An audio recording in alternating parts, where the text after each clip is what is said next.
Hey, everybody. Welcome to the Random Redshirt podcast. I am one of the hosts, Zach. As always, is with me, Chris. What's up, buddy? Hello, my great friend Zach. Thank you. It's awesome to be here. Welcome, everyone. Jenny, thank you so much for joining us again. It's just so great to have you. It's our pleasure. This is going to be terrific. And you are just going to light up our show today. It's just going to be wonderful. Thank you so much for coming. It's excellent to see you. It's so good to see you guys. Yeah. It's been too long. Yeah. I'm very excited. Yeah, it's Yeah. been far too long. In fact, I think the last Yeah. time you were on with us, we were talking about the new Star Trek Picard season three, Oh my God. which That was was such a Yeah. glorious time for all of us. it was very memorable. Just the opportunity, hmm when we were all younger, there wasn't this thing where you could get on the internet and talk with people like this about each episode Right? as it came out, and hmm we had an opportunity to do that, and it was quite the memorable time that we got to go through and talk about each episode and Yeah. reliving the memories of TNG and seeing the crew one more time was pretty awesome. hmm It really, really was. Ugh. Yeah, Yeah. there was just such a good energy, like really just watching it every week with us checking in every week and then also just like all of these other people online that I was talking to. It was just such a positive period. I loved it. Yeah, and Mhm. apparently enough people were watching. Even Terry Metalis dropped in to say hello a little bit, which Right? was awesome. So that was Yeah. cool. That was we That's enjoyed awesome. that very much. That was Yeah. awesome. Yeah, well, if this is your first time watching us or listening to us all over the globes and the interwebs, we very much appreciate it. A couple of nerdy guys who like to talk about all things nerdy, Star Trek to Star Mhm. Wars and everything in between. And today we are continuing our spotlight series of the Star Trek pilots. We have gone through all the legacy shows, Chris, and my friend, the day has arrived. The reckoning hour is upon us. We are finally jumping into Star Trek Discovery. This will be the first time ever that we just talk about Discovery. I mean, we've Correct. we've Wow. talked about it in passing, Mhm. and kind of some Yeah. preliminary thoughts we've had in passing, but this is the first time ever that we will talk in detail about Star Trek Discovery. And Jenny, we're so glad you're here as well because um, you know, Zach and I have particular thoughts, but we want to Mm. make sure like we are as objective and unbiased as possible, or we just That's good. That's yeah, the good. yeah, Yeah. the more perspectives that are here, this is great because maybe Zach and I have been wrong this whole time in Mm. our thoughts, and Uh, I don't know. Amazing. Yeah.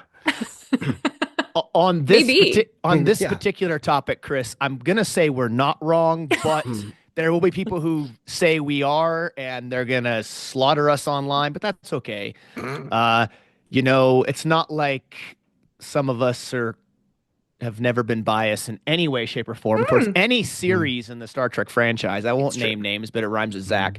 But anyways, that's besides the point. Yeah, this is going to be a lot of fun. Looking forward to this. Again, yep, thank you, Jenny, for joining us. It's wonderful to have you back with us as always. We cannot wait as long for the next time as Agreed. we have been this time. But before we jump into Discovery, because that is going to be a doozy, Mhm. why don't you give us an update to let us know what you've been up to, what you've been working on, what kinds of things you've been doing lately? Gosh, and you say lately, I know I'm like, how long has it been? It's been, well, yeah, like, oh my gosh, 20, yeah, because is, wow, sorry. It's been a Sorry, minute. my It's All been brain a just good, minute or like all two. shorted good. out. Yeah, yeah. Yeah, I mean, well, since I last talked to you guys both here, I got to go to my first STLV, actually my first and my second STLV, Yeah, which I saw you at your was first one. yeah, exactly, which was amazing. Yeah. Amazing. Wow. There is nothing like that gathering of humans. It's just the best vibes, the best, like, oh God, it's just so great. I mean, I got to meet all six of the TNG cast that were there. I got them to sign my poker game, like a print of my painting. A little later after that, I met the guy who was Patrick Stewart's driver on Picard, and he was like, "Hey, I see you're missing a signature on that print.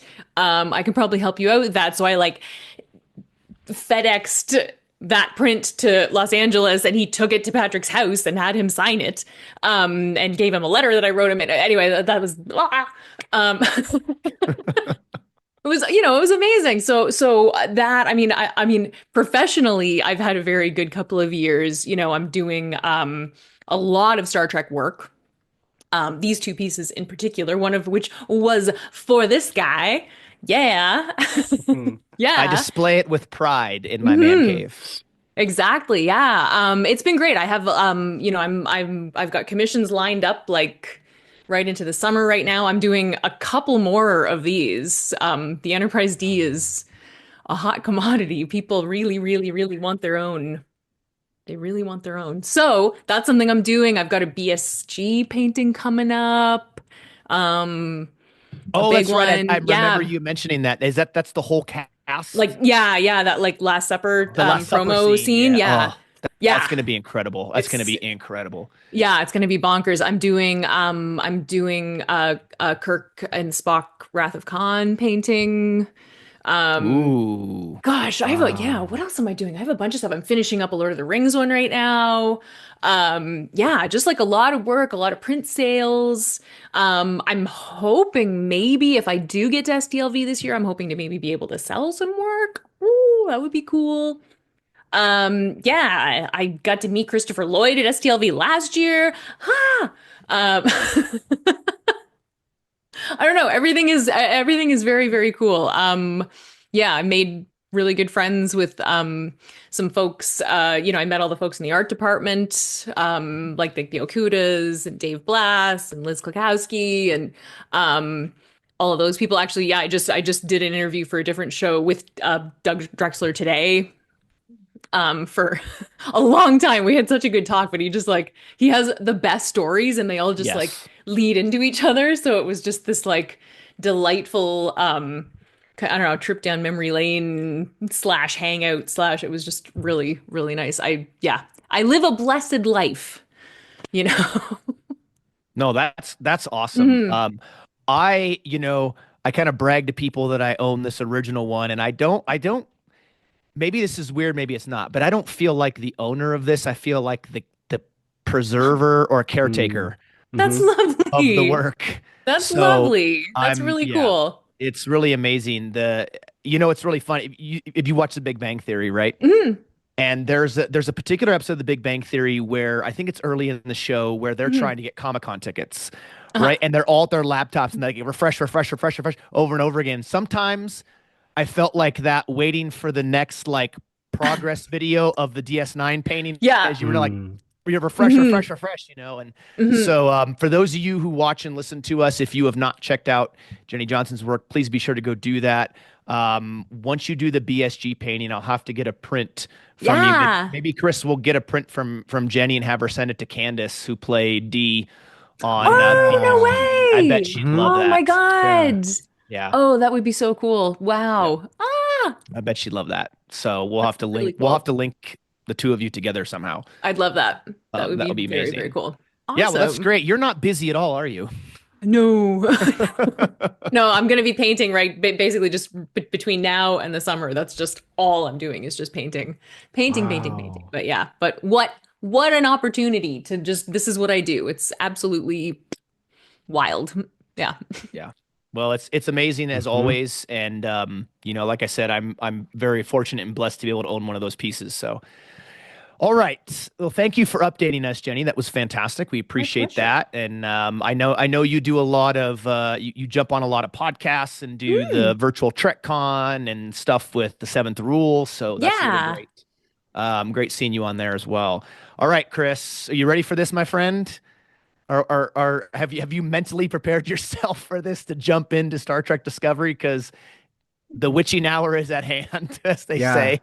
Yeah. I'm ready. I'm All ready. right. hmm And this will be very interesting. I think there's a lot of people that really like Star Trek Discovery, right? And There is. so which is Definitely. good. But this came out in 2016, 2017, I 17, believe, yeah. 17 hmm around there. Yeah. So Yeah. and this was after the J.J. Abrams Star Trek movies had come out, and this was the first series pilot, I think, after Enterprise. So Right. kind of a lot of different kind of evolutions there. coming to this pilot there. And then Hmm. like when I, at least when I revisited the pilot or the first episode, I should say, I mean, it felt really different. It didn't feel like it was like a pilot. And Zach and I talked about this a little bit too. It felt Hmm. like, I mean, it ended like on a cliffhanger, Hmm. which is interesting. But it had a different, just kind of overall feel, not quite like a pilot as those other episodes. And we were curious, Jenny, if you had that same kind of initial, like, just impression. Like, did it? Yeah. Yeah, yeah. To the point where I actually, and I just watched them like this evening. Yeah. But I got to the end of the first episode and I was like, well, so I watched the second one too. I was just like, well, I need the whole thing. I need the whole, because yeah, it definitely felt like like it. I understand, so sort of coming in the middle of their story, but I couldn't help but think like, wow, this would have been a really good season finale, Hmm. you know?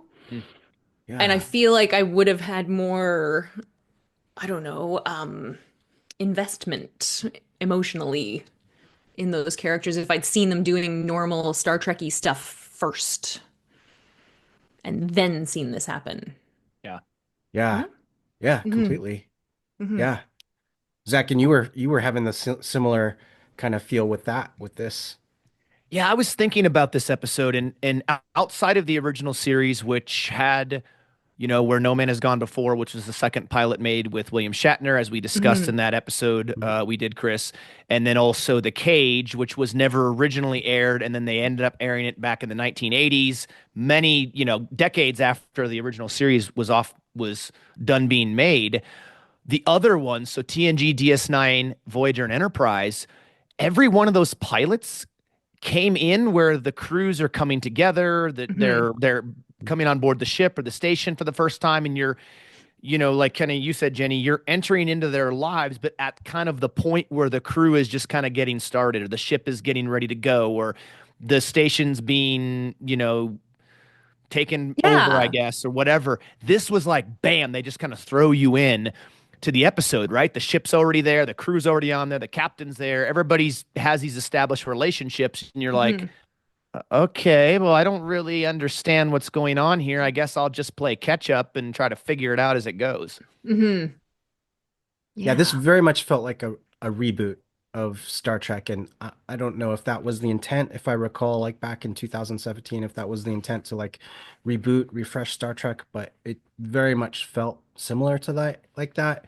Definitely Hmm. not like a continuation of these other legacy series that we saw. And so this Yeah. one takes place, I think, the year, I'm gonna get the year, maybe correct, maybe Hmm. wrong, like 2256, Yeah. if that Something. was Yeah. correct. Yeah. Yep. Hmm. So it's in there. It's in this unexplained or unexplored kind of territory that they hadn't done before. So, but yet it just really, really, really felt different. And Hmm. one of those really, really, really different parts is right at the beginning. Want to hear what you guys think about this. I mean, we hear and we see some aliens speak, and we learn it is the Klingons. And so we open with that. And it is a very, very Klingon different look and different feel. What did you guys think? Go ahead, Jenny. I'll wait. So, okay. So I remember when the news broke that they were like, our Klingons are different. And I remember the feeling of like, oh, no, God. And then, and then being like, okay, no, we gotta like, give them a chance and maybe it'll be cool. And then I watched it. And it's funny because it's been so long since I've seen that first episode, and I'd forgotten how much Klingon there is in that first episode. And so it's a lot of Mhm. that. It's a lot of that. And it's a lot of um they're very shiny and they're very stylized. Let's say stylized. And they talk a lot. They have a lot to say. Um, they are the Yeah. oh, I have a lot to say, you know. It's it's I f- the Klingon language, you know, we've experienced the Klingon language for 40 years basically since, what, since the motion picture, right? Yeah. Yeah. So Yeah. longer, right? So and it's so established in how it's spoken, and then to hear it being spoken through what sounds like a mouth guard is Yes. frustrating. Like I remember watching it the first time and being like feeling frustrated. And I experienced that again this time watching it because I'm just like, just spit it out, you know? Yeah. Spit it out. Like give me some tone, give me some inflection, give me some it just felt like they're struggling to get it out, you know? Oh, I feel really Mhm. strongly about this. Yeah. Thank you. I Mm, actually said that Zach and I were remarking on the language too, because it was really, really bothering me on the language, mm, just the inflection and the cadence. Um, it was really bothering me. And I mm, looked up, I said, is this the same language from the same Klingon language? Apparently it is. And some sources say, oh, it's spoken more accurately in Discovery than it was in throughout the movies and throughout the other mm. series, but I just found it so distracting, and you really described it accurately. Like it did sound like they were struggling very much so when they were Mhm. talking. Yeah. Yeah. Yeah. It just like that right then sort of disconnected me from those characters. Because I was so focused on how it was being said that I wasn't getting character out of them. I wasn't, I wasn't learning like who's Takuvma. By the end of the two episodes, I'm like, I still don't know really. He's just this guy that like talks a lot. I don't know. It's yeah, I found it challenging. Yeah. I'm gonna take a different approach, Okay. and I'm gonna take the approach I normally do with things. People say I'm a straight shooter, so I'm just gonna come out and say it. The Klingons look like crap in this. Let's not beat around the bush here. They look like garbage. Like, where is their hair at? Hmm. Like the Klingons in the original series Hmm. movies, because obviously in TOS they were just men painted brown. Yeah. They didn't look like, right. But in the original series movies, in TNG and DS9 and Voyager, Hmm. and even in Enterprise, they had hair, and the hair was a big part of what they Hmm. were and how they styled themselves. The shiny piece, you're absolutely right. They all look like they were made of the same gloss on the floors of the Starfleet vessels. Um, they looked horrific. You're right. You hit it on the nail on the head there. They sound like they were talking through a mouthpiece, through Hmm. like a mouth guard, like you'd wear in football, Yeah. American football, not English soccer football Yeah. type thing. Um, they their uniforms were for me, it was such a huge stark contrast from everything we know about the Klingons. It was this Hmm. very like gothic, which if that was the design of the outfits for just a different species they introduced, Yeah. they were really nice. They were very intricate, very well Mm. done by the costume designer. I don't have any issue there, but they didn't look Klingon. The Mm-mm. only thing I see in this pilot episode called the Vulcan Hello that was Klingon to me was the symbol you see on the uniform of the guy that Burnham ends up accidentally shoving the bat'leth through in space, which that's a Hmm. whole other thing. And then their ship that appears right when it decloaks, Hmm. it does have a Klingon look to it. It's very rough. It doesn't look Yeah. like a bird of prey or like a Vorcha class or anything like this, but it has a Klingon look to it. Hmm. Everything else doesn't look Klingon. It doesn't sound Klingon. I don't understand the need to make them so freaking different looking in this, as if to make Hmm. some sort of statement. Um, I'm trying, and this will be the last thing I say on this, but I'm trying to think, is there another species in Star Trek that we have seen change look and appearance and things so more than the Klingons? They have gone Mm-mm. through so many changes. I don't think there's another species that's gone through as much as the Klingons have. No, Perhaps the I would Gorn. say. Yeah, maybe Ah, the Gorn. ah. Yeah, the Gorn, I mean, the Trill made there was a small alteration that happened to make the Trill hotter. You AKA know. Terry Farrell, but that's not Yeah. the point. Yeah.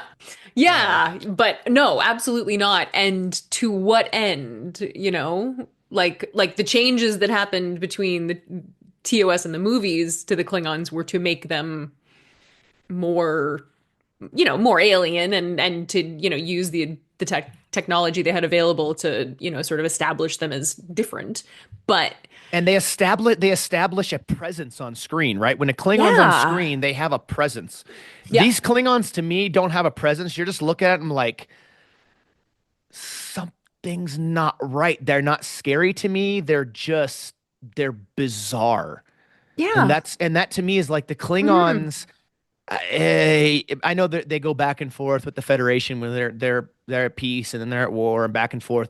But to me, the Klingons, you could argue the Klingons are one of the top couple greatest villains in Star Trek. They've always had Absolutely. that menacing presence on screen. Hmm. To me, I don't know, Chris, do they feel menacing to you in this or they just feel weird? I don't know. I, I was watching some episodes of Buffy the Vampire like this week Nice. earlier. Yeah. And Yeah. so they feel like the Klingons feel like a cross for me between a vampire and a Neanderthal, Uh-huh. like in like a in a goth kind of armor that Yeah. resembled Bram Stoker's Dracula, Gary I was Oldman's gonna say that. Yeah, Yes. yeah, Yes. Like, yeah. yeah. I feel like if they wanted to make something so different, why did it have to be Klingons? Like, Yeah. why Mm. couldn't they just be like, whoa, we're gonna have this crazy new species that looks really scary and you know what I mean? Like I even think were they a different species, it might have the exact same story may have read better if Yeah. they were Hmm. just a different alien, you know? Yeah. And this is the Oh. first Star Trek series that I can think of. And as we've been talking, because we've been talking about the Mhm. pilots, Chris, right? And I know, Jenny, you weren't on with us with the other episodes in the series, but you know, when we sat down and gone through and compared just pilots to each other and Mhm. talked through differences, similarities, things we liked, didn't like, in this particular one, there's no other Star Trek series that starts out a series where an alien species is the first thing you see, and the alien's language is the first thing you hear. In this case, Klingon. Normally, it starts out with the ship, Mhm. or the Federation scene, or the as we've talked about before, Chris, with DS9 and Voyager, they had like the text crawl, right? Where you had, it Yeah. was explaining, it was setting up, it was setting the stage for Mhm. what you have now. This is starting out with something similar, which we've also Mhm. discussed about how they've brought similarities into the next series in the line to kind of, I guess, bring comfort to the fans Sure. and say, oh, I recognize that.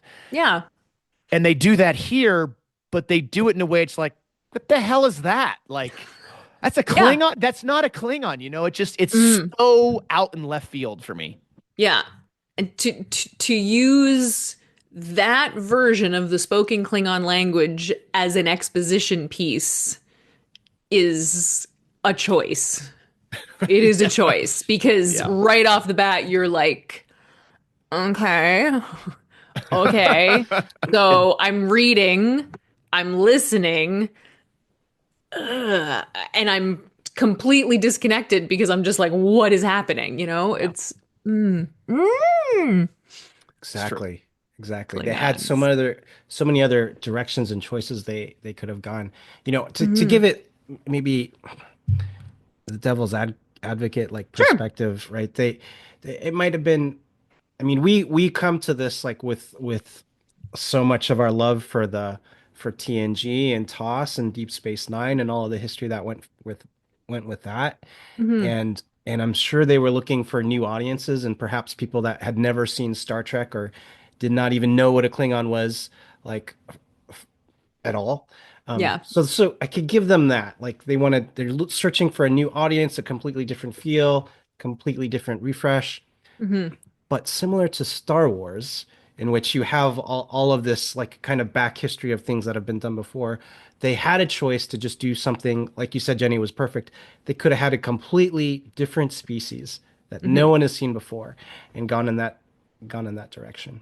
But Yeah. yeah, but we've got 40 years plus of Klingon history already. Yeah. I'm really curious what, to speak to someone who had never seen Star Trek before and Mhm. that episode was their first introduction. I'd Yeah. I'd really like to know what that would be like. Are you like, well, are you watching these, aliens? Are you watching them thinking, whoa, cool? Or are you like, huh, what is this show? Yeah. I don't know. I don't know the answer. What I love about this, and you had mentioned this to me earlier, Jenny, before we came on here, about it'd been a long time since you had seen the Discovery pilot, right? And watched Hmm. Discovery. I love that all three of us are coming into this with somewhat of a fresh set of eyes, right? It's not like, oh, we had been binge watching Discovery and so it's fresh. Like none of us had seen Discovery, or in this case, the pilot, in so Hmm. long that you're like, oh, okay, I forgot about this, I forgot about that. And I think Yeah. that is really good because it just allows you to re-dissect it again, Hmm. differently and fresh than it may have been the first time you actually watched it. Yeah. I mean, I've watched all of Discovery. I have watched all of it. I watched the Mm. finale more or less when it aired. Um,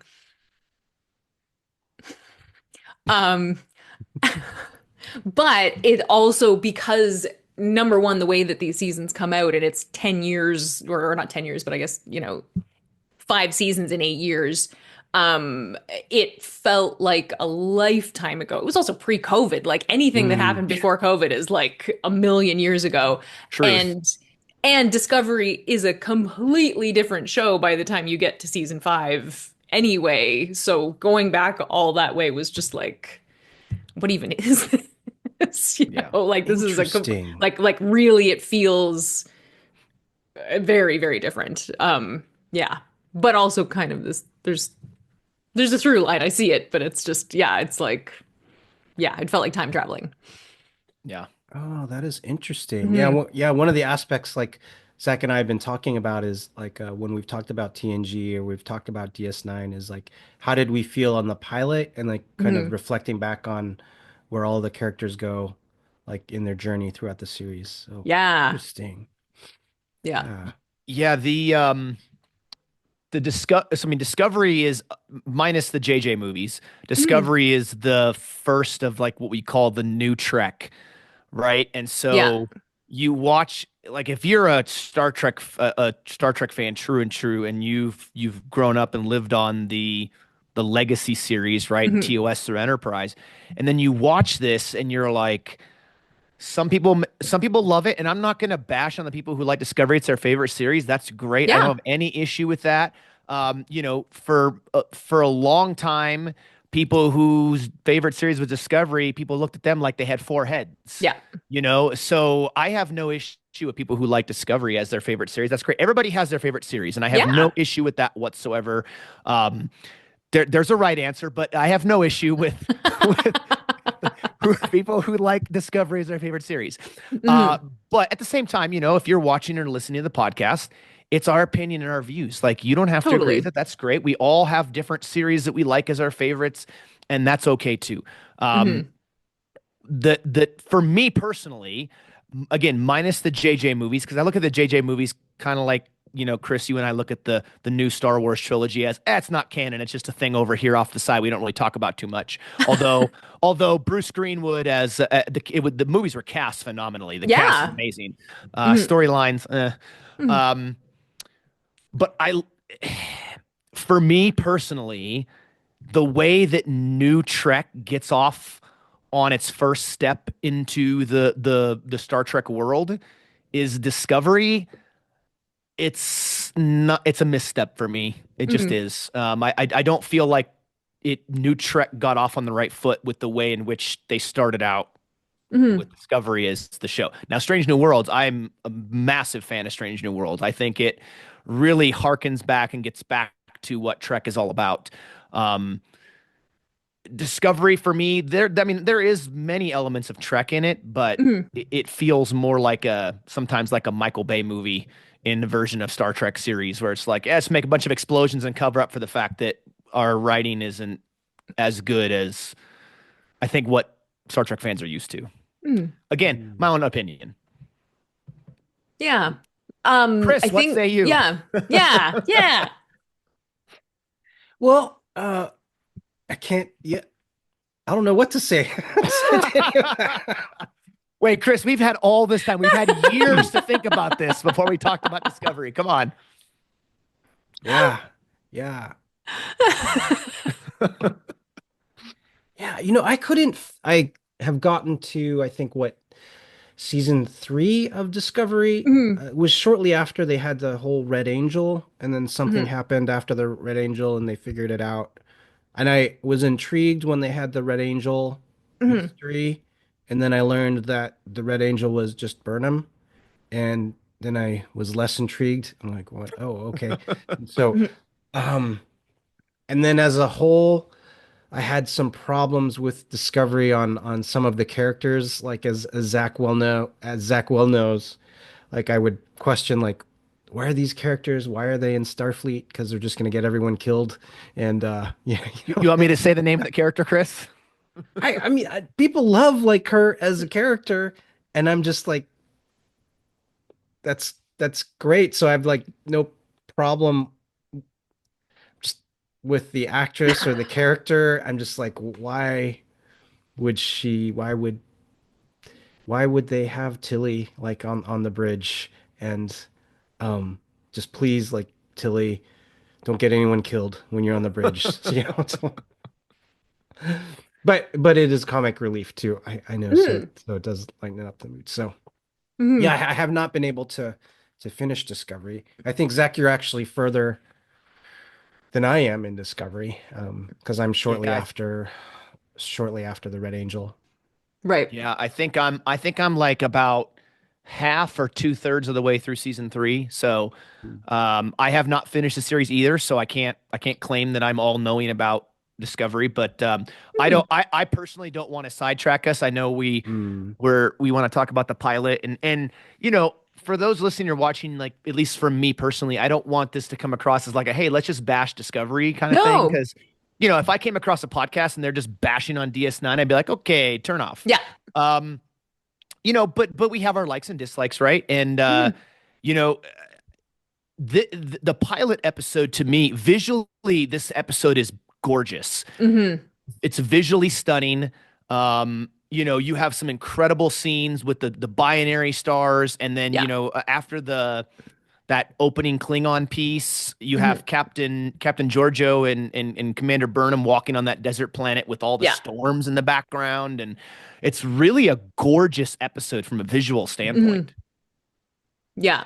Yeah, it was a really nice showcase for sort of like this is what we can do now. Like there's definitely, there's so many possibilities here. Like we can really kind of stretch our legs in terms of yeah, like plopping people down on a planet or yeah, just, it's not planet hell. Yeah.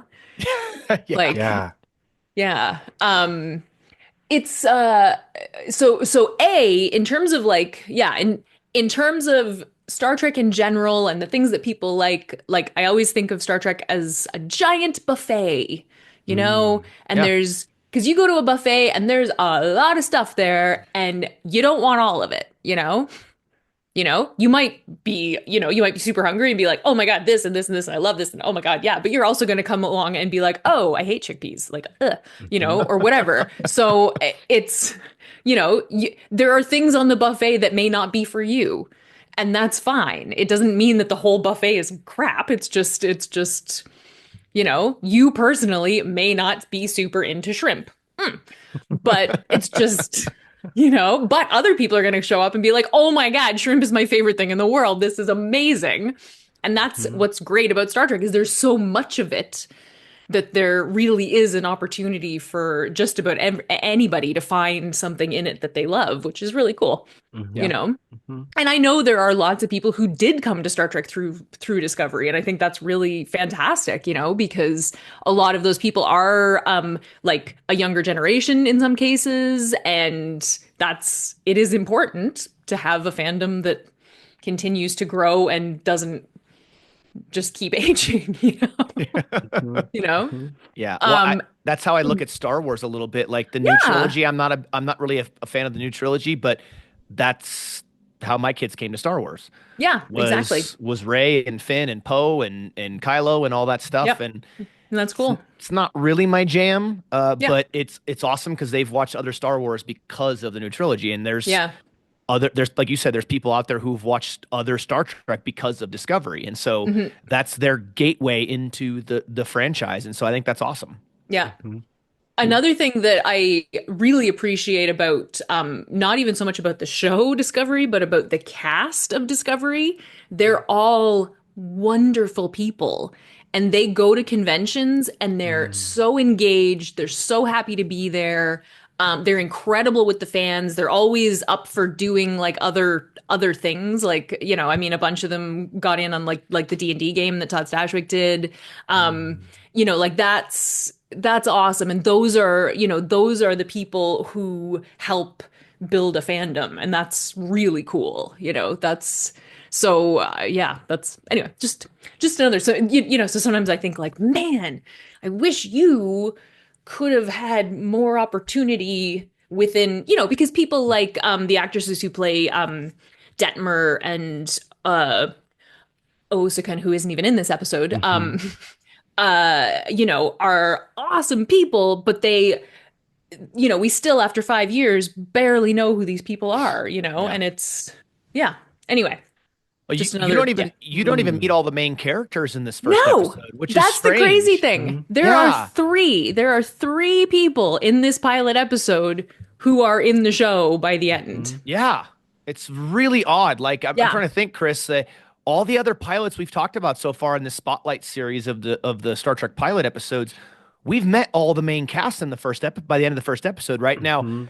this episode, like the TOS pilots, I'll use air quotes for Hmm. those, is only what was like 42 minutes long, Yeah. but less than that because of the credits. Whereas Mhm. all the other pilots we talked about, Chris, were all like hour and 20, hour and 30 minutes. Yeah, they Hmm. were. They were. And this was a little bit of a change in format and how they were doing television and now we're streaming. I think this was the Hmm. first one that was in streaming, right? And this was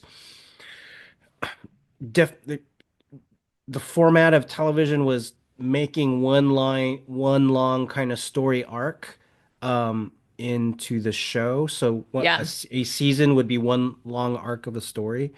And um as that is interesting and it can be compelling, it can be really great. But if you're not invested in the story or if you don't like it, if you don't Hmm. like the story arc in general, then you're kind of stuck, right? Because you're like, oh, you don't have these other one-off episodes that Hmm. you might enjoy. You're Yeah. just like, oh, I have to be invested in this long continuous story because it's essentially one long episode, like just Yeah. broken out into like 45-minute segments.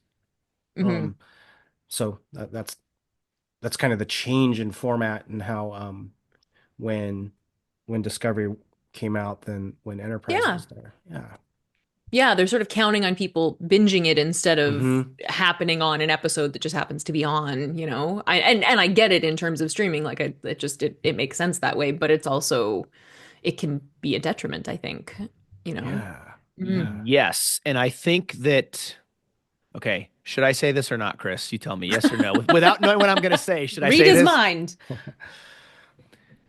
Yeah. This, Yeah. go ahead. Yeah, should I Go say it? say Okay, it. all right, all Yes. right. You're going to laugh when I say this. Hmm. I think that's why people had a hard time back in the day approaching DS9 because it was hard to pick it up in the middle of a season. Yeah.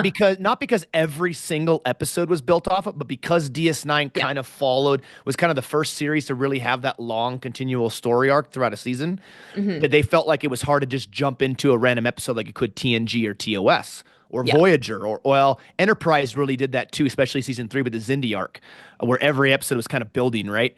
So I kind of feel like with Discovery, it's the same way, right? Hmm. You can't necessarily, unless you've seen the whole series, it's hard to just pick up an episode and watch it and be like, oh yeah, I love this episode. It's really cool. And you're like, well, wait a second, what happened the first 4 episodes of the season? I don't remember. And now I'm lost in this episode. And I think Yeah. that's kind of where Discovery may struggle with the same kind of things that DS9 did back in the 90s.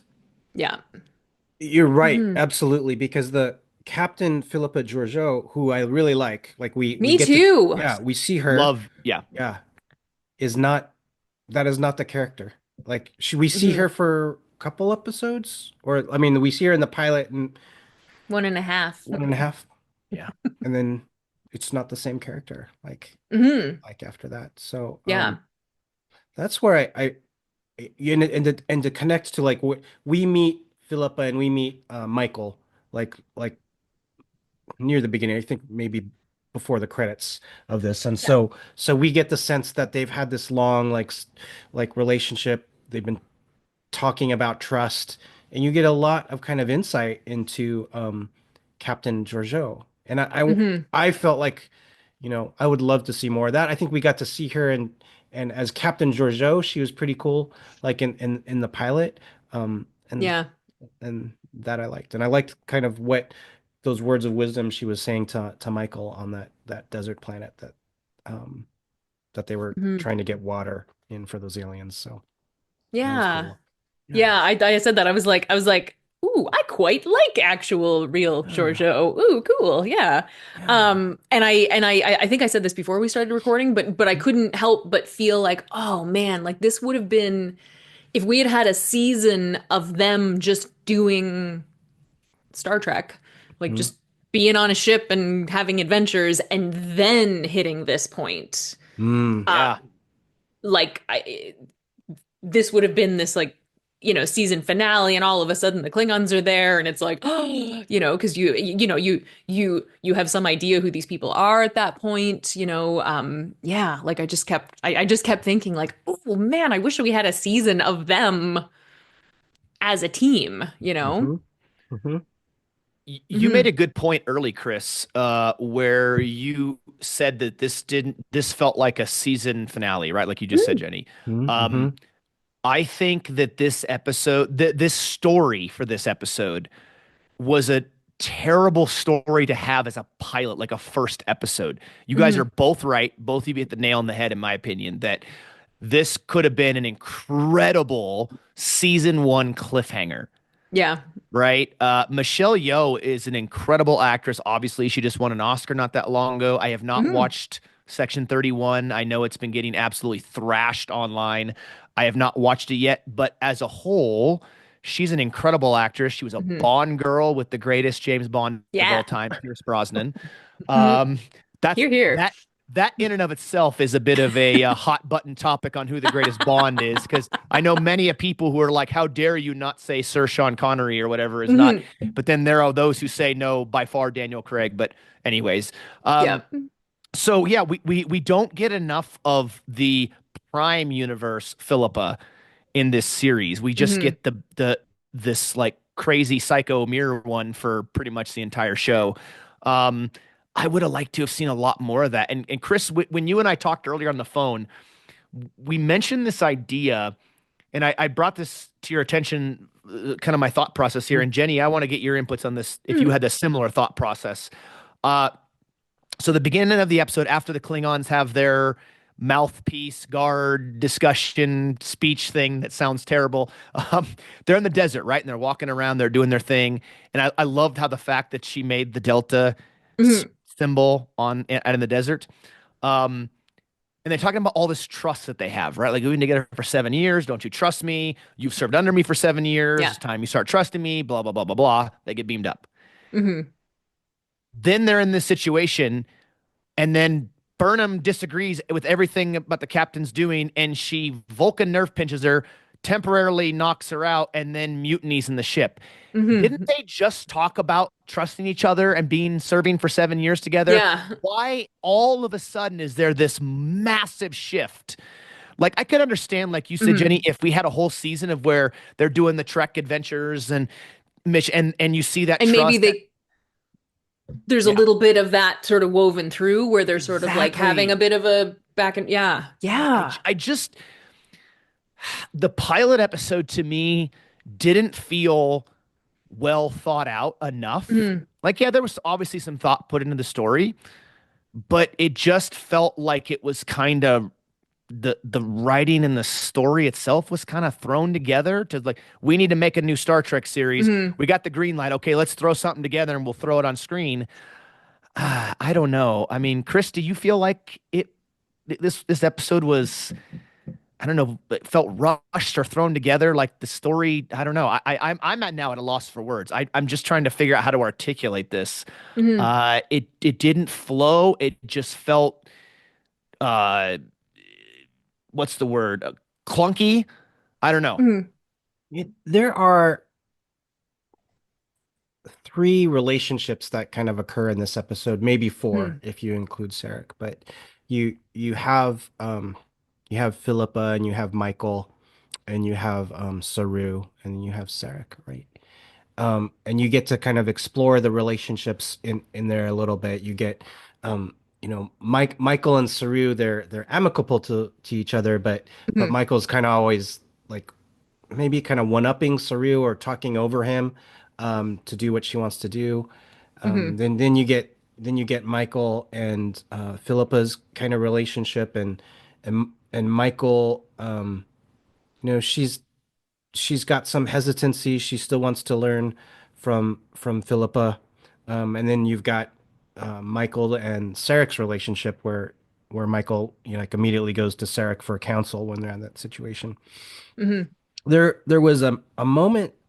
This is at the beginning of the episode, and it was a small line, but I think probably for me it was the most important line, and of this episode. And I just wish this theme would have come in more clear throughout the episode. Hmm. I didn't think this theme came in clear enough with all that happened because Philippa and Michael are lost in the desert. And Philippa explicitly says to Michael, she says, "You're lost." And Michael is lost, right? Michael makes these, Hmm. we talked about this actually. Michael makes these terrible, like, kind of decisions, just these, we're like, how can she even like do this? And it was just Hmm. outrageous. Like, why would she do that? But I felt, I wish they would have pointed that or actually took that theme and explored it in Michael in a different way, or maybe it could come across in how she portrayed her part in a different Yeah. way because she was a lost character. Um, and I think about it like that's how she needed to look. And I didn't feel that. I didn't feel that. Hmm. I think I felt like why is she's just Yeah. coming across arrogant and like Yeah. why is she doing that?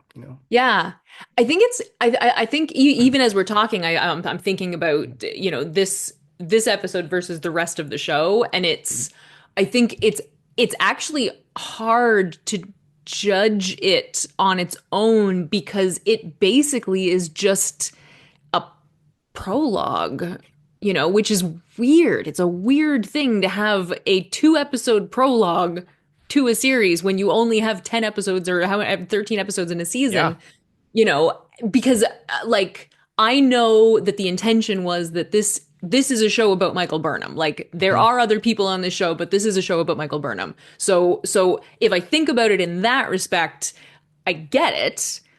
It's still a weird way to do it. Because you're basically just setting her up to go into the rest of the series from like rock bottom, Mhm. which I get. I get it.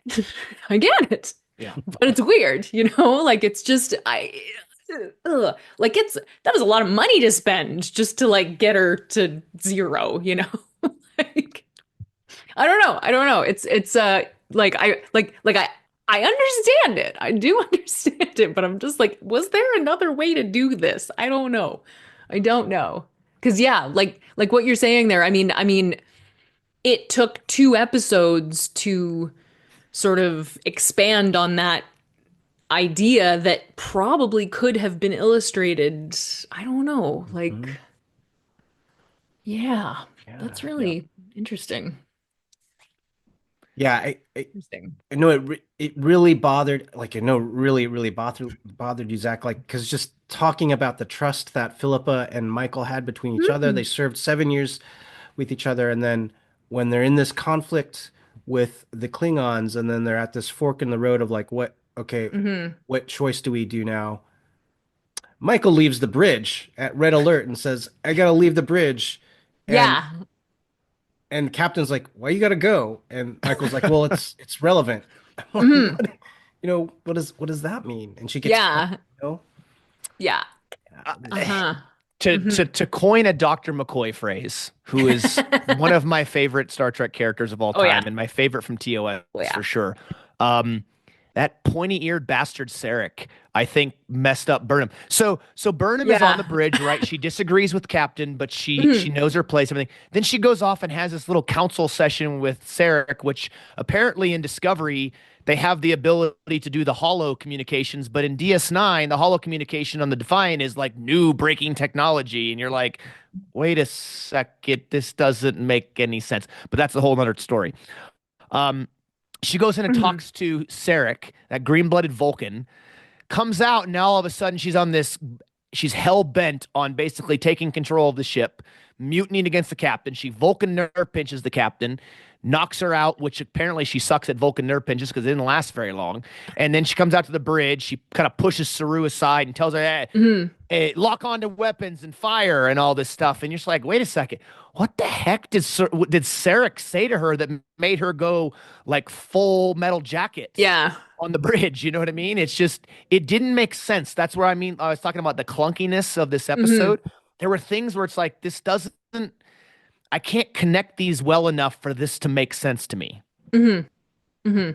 Especially like you Yeah. said, Chris, with they like we mentioned Jenny, the 7 years of trust that they had. She's gonna destroy 7 years of trust because a Klingon ship is there. I mean, hello, drama much? Like freak out a little bit too much here? I mean, come on, this seems a bit ridiculous to throw seven Hmm. years of trust away over a Klingon ship showing up. Yeah. Yeah. Hmm. Hmm. I mean, what kind of dirt does Sarah have on her where she's like, I'll just do what you say and go run under the freaking bridge and just Hmm. start, Yeah. causing chaos. I mean, to me, it was just wild.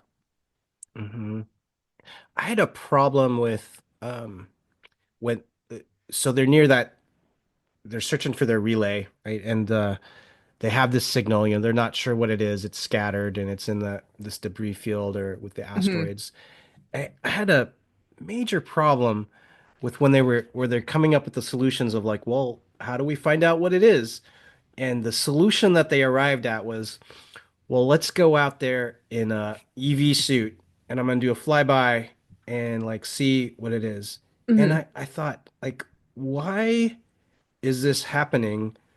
Don't they would send out like a probe or At the even eh, at first, even yeah, at first, to yeah, just send out the probe and then get some telemetry back and be yeah. like, oh no, the camera doesn't work. Oh crap, we can't see what it is. Oh no. And then they'd be like, oh, well, you know what we should do? Maybe we need to look with our eyeballs and then somebody can go. But to jump right to that is wild. Yeah, Hmm. absolutely. In the middle of this like deadly radiation that they said Yeah. they can only survive for 20 minutes. Yeah. I had trouble with that. Hmm. Yeah. Hmm. Or, I mean, so this takes place after TOS, right? This is in Mm. between TOS and TNG. What Before time period? TOS. Oh, I'm sorry. Yeah, before TOS. You're Yeah. right. Yeah, before TOS. Sorry. This is before TOS, but after Enterprise.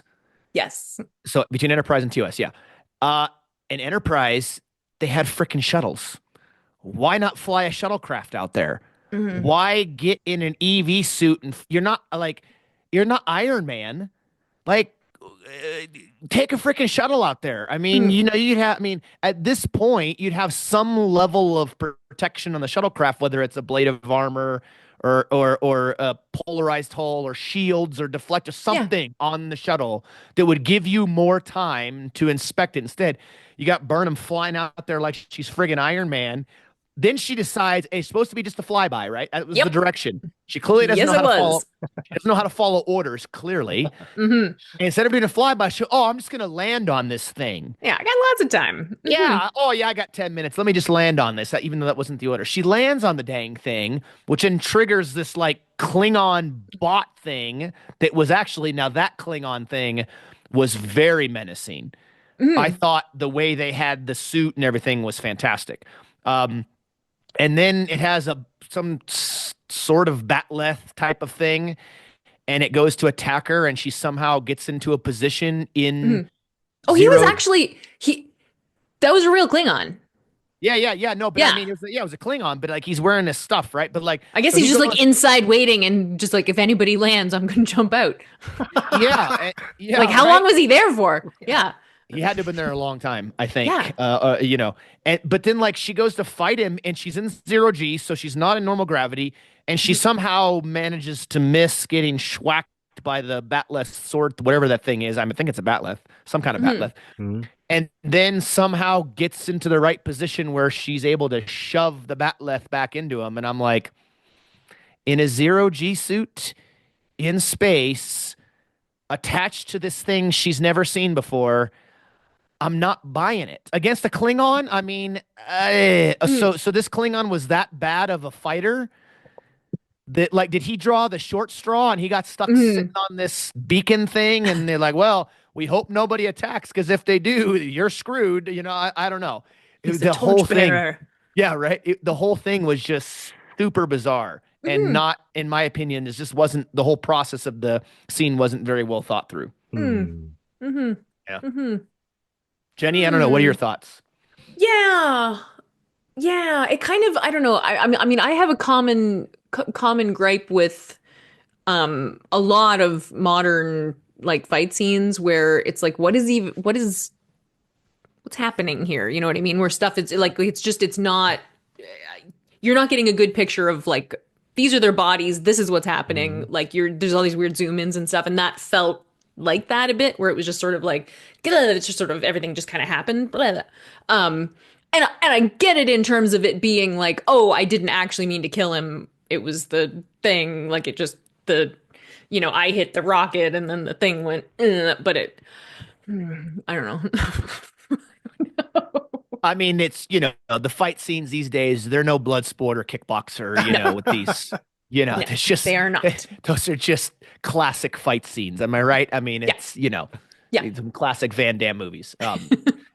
Yeah, Chris, what were your thoughts on this scene? Because I'm curious. We didn't really talk about this scene on the phone earlier today, so I'm really interested what you thought how this whole thing went down. Yeah, I kept going to the sense of like why? Just like you, like eh, Burnham Burnham gets to the artifact, Mhm. she's looking at it and she goes, "Oh, this is, I'm gonna this is really interesting. It looks like it's perhaps made out of stone and there's a lot of carvings and I'll Mhm. see what it is." And then she lands on it. It's like, okay, you're kind of investigating it and maybe you think it's like an ancient artifact, but it's just really a Klingon artifact. And she turns Mhm. around and the Klingon warrior is there. And in my mind, I'm just going like, is that just where he hangs out? Just Mhm. all the time, just waiting for like Jenny, like you said, just waiting for someone to land and he's there. It Yeah. just it wasn't. And Yeah. maybe they explained it at the beginning, but I was too busy watching their mouths to like I don't know. Like I cuz now I'm like, "Oh, was there more explanation?" Because then they had the funeral for the guy and like Hmm. replaced him with the other guy, but I just yeah, yeah. It Yeah. was who is this guy? What's he doing here? What even is that thing? No Exactly. explanation. No Hmm. Yeah. explanation. Yeah. Hmm. And um, so I had a lot of like why, and Hmm. then my sense of watching these Klingons and seeing how they behave. just going, for me, it was thinking, wow, are these like a spacefaring, like warp capable like civilization? Like Mm, just on how they were behaving, like yeah. not to just overgeneralize, but they just seemed so clunky. Like Mhm. how did they advance this far? I mean, because our classic Klingons, I mean, they're still very much what they are, but you can Hmm. imagine that one of them is the engineer, you know. You Hmm. can imagine like that they have jobs on the ship and that, you know, but these guys are just they seemed so I don't know, like they're too uniform. They're too like they just all are the same, Yeah. you know. They're just sort of like carbon copies of each other. Hmm. I don't know. I'm going to make a somewhat of a weird comparison here, but I'm curious what you guys think on this. So, when we first meet the Ferengi in TNG, they're this weird, Mm, like, space piratey things with these weird, yeah. whips And they're like, and yeah, like yeah. hey, like they like little Yeah. like freaking Gollum and stuff, just like weird little Yes. things on the planet. And I remember Armin Shimmerman in an interview one time almost apologizing for the way in which he portrayed the Ferengi. It's like you don't need to apologize. Yeah. You were directed to Right. do a certain thing, Yeah, but you were one of the first ones. You didn't have a choice. you were one of the absolute first ones. And Yeah. so the way in which they changed the Ferengi from that to what you Mhm. see into DS9 and then forward Yeah. is incredible. And I think one of the best, I don't know, I want to call it like revamps, but like the one of the best changes to a species in Star Trek. Yeah. And with the Klingons in here, the thing I would say in defense of Discovery, there is a mention I remember watching this where the admiral that Captain Georgiou's talking to says that the Klingons have been in disarray for 100 years or something like that. Right. So I think you could kind of justify it and say, well, the Klingons as a species, as a race, their empire is kind of in shambles, and they're Right. just The trying to 24 houses are all warring with each other and there's yeah, exactly. And yeah. there's a lot of infighting, and we know throughout Star Trek up to this point that the True. Klingons have had many civil wars and Mhm. they've gone through many things. So you could kind of justify that, but I think you can only justify it to a certain point Mhm. where you're like, okay, at this point, the justification ends. The rest of this is just pure absurdity. You know what I mean? Yeah. So, um, yeah, I can definitely see where both of you are coming from for Mm. sure on that particular scene. It's very interesting. I did like the the idea that the Klingons in this episode are very ritualistic based. I Mhm. think is spot on because the Klingons are heavily ritualistic. We know that if you're watching or listening, you're like, Yeah. yeah, I know that idiot. Thanks Doc Obvious. It's like, yes, I know. But I'm making a point here that there were a couple of things with the Klingons in this episode that I do think that Discovery got right. Like I said Mm. before, I think that ship that appears, decloaks. It is very to me was very menacing looking. It did have a Mhm. Klingon look to it. You could, you know, make an argument that that was very Klingon looking. The rituals, this idea they talk about Kahless, they talk about, Mhm. you kind of mention the idea of them going on in the afterlife, although they Yeah. don't mention Stovacor as I don't think Stovacor's They mentioned. do later in like in the second episode or something. But yeah, Yeah, like but not during the funeral, not oddly. yeah, Yeah. yeah, not Yeah. during this first episode, right? Mhm. So I do think they got a couple things right with the Klingons Yeah. that were um oh my God, I'm just blanking on the word now. That are whatever. Well, they're what They're we yeah. recognizable. Hmm. Yeah, Yeah. recognizable. God, my brain doesn't work. Yeah. Recognizable. That's gonna end up being a blooper, I think, Chris. Another brain fart on the Oh, podcast by oh, me. good.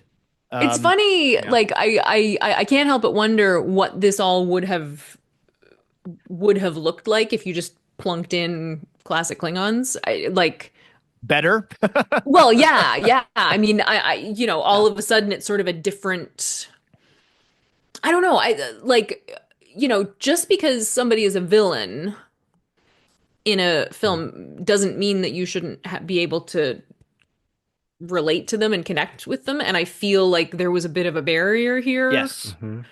Hmm. And that's one of the reasons why Star Trek aliens being as humanoid as they are, I think works because it makes them a little, it makes it, it makes Mhm. them Mhm. easier to relate to, I think, for Yeah. us. And yeah, like if I, think about those conversations they were having, if it was just regular Klingons, I feel like A, I would have been a lot more invested in what they were talking about, Mhm. and B, I just wouldn't have been so distracted, like Yeah. by, yeah, all of it. Yeah. I don't know. Yeah. Hmm. Hmm. I think that's a great point because we were so distracted by this whole new Mm. Klingon look, Yeah.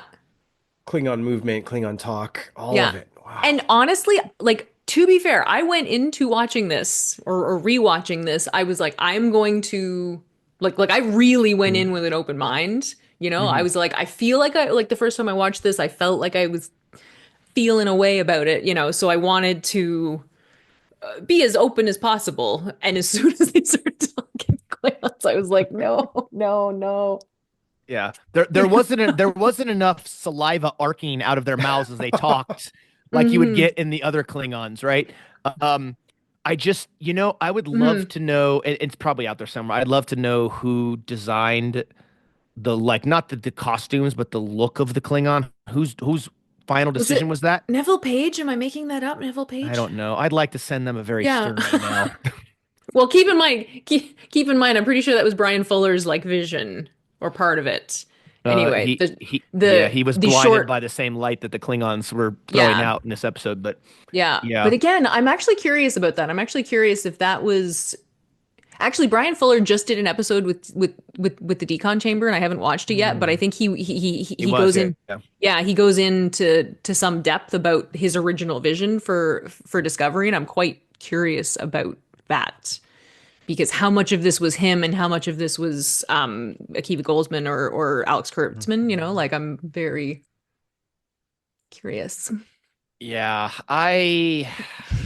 okay, so let me ask you both this question. I want to Hmm. get your input on this question that's been kind of rattling in my brain about the Klingons in this. And we've talked a lot about the Klingons in this, and for good reason. They're all over it, That they are. This you is a know? very Klingon heavy episode, obviously. Hmm. Um, you know, Jenny, you can go first, and then Chris, obviously give me your thoughts too. Um, do you feel in any way like having the Klingons as the central villain or the central plot of the story for the pilot episode of Discovery was lazy is not the right word, This but is a very like leading question. No. no, but like do you just feel like it was either a misstep or you could use the word lazy or whatever as opposed to having something different. Hmm. When you guys mentioned the idea of like, well, this could have been a different alien race. Do either of you feel like it was? I'll just say it was lazy just to use something like the Klingons as opposed to doing something else for a pilot episode of a new series like this. Go ahead, you can go first, Jenny. I mean, I understand that they were like, hey, this is a period of time we haven't delved into. We know there was a war with the Klingons before TOS. Let's look at that. Like maybe we can, show how it started, I guess. Um, it uh, I've lost my I don't know. Like so I don't see it as lazy necessarily. I hesitate to use that word. Was Um, it too easy? Maybe that's a better word. Was it too Kind easy just of, to use Klingons instead of like yeah. being creative? I don't know.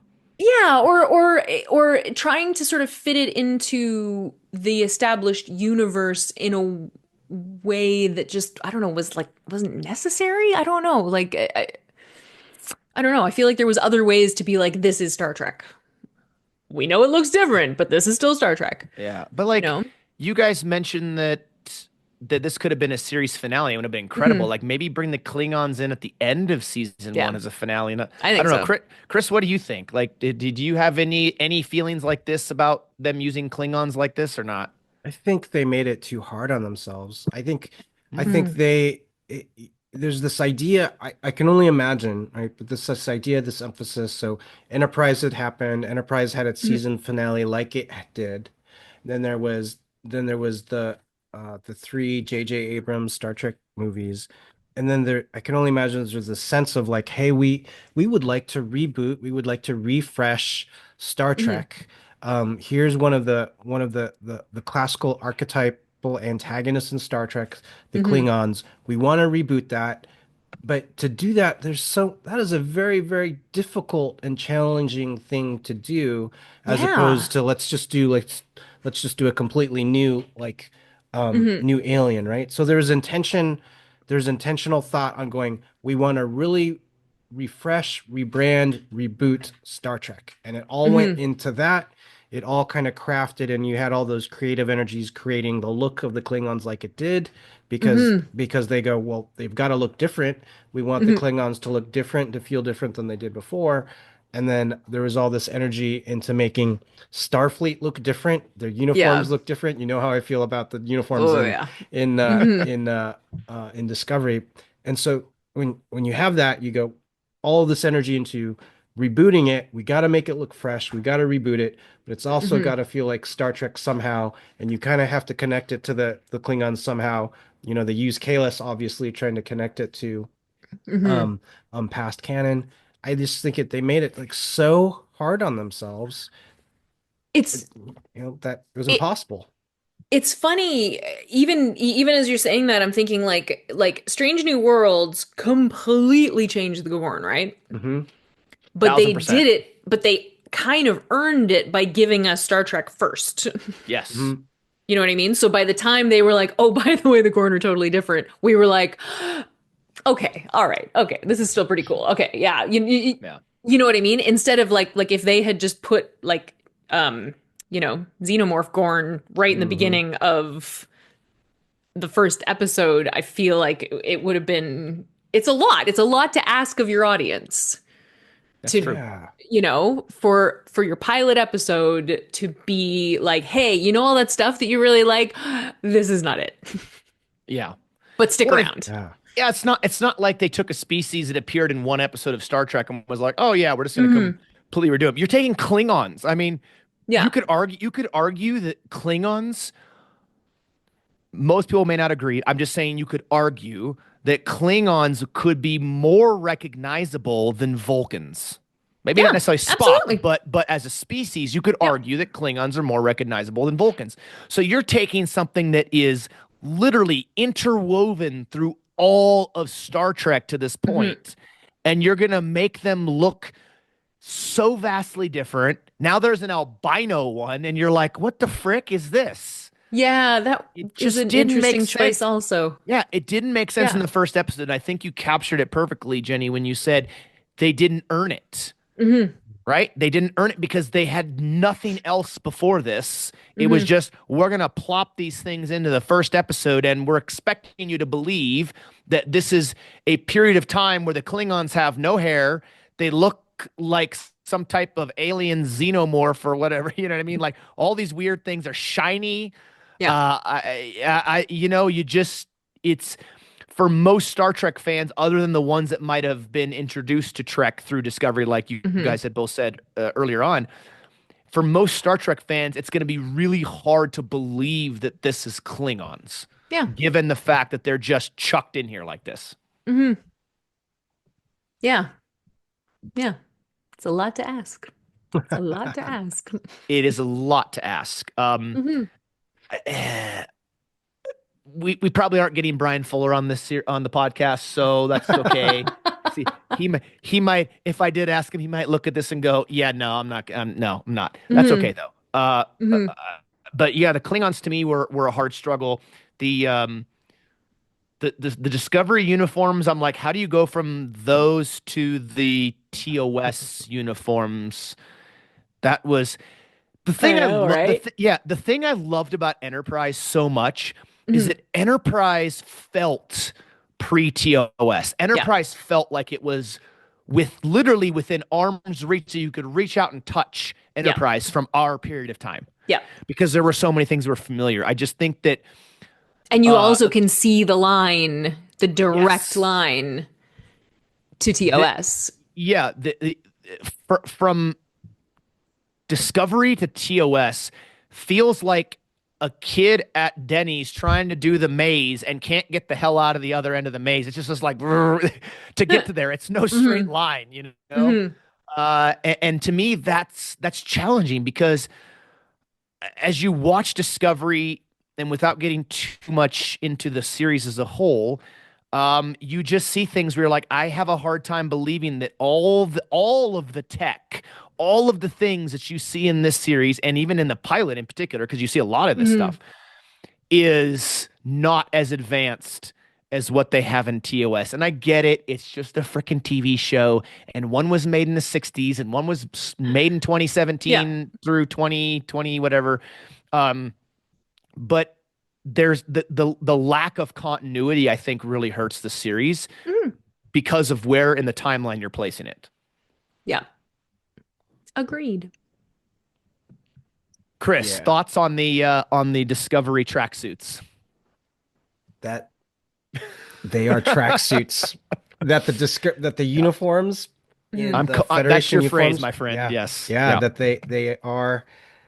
Oh, they look like basketball or running cross country team like tracksuits. Hmm.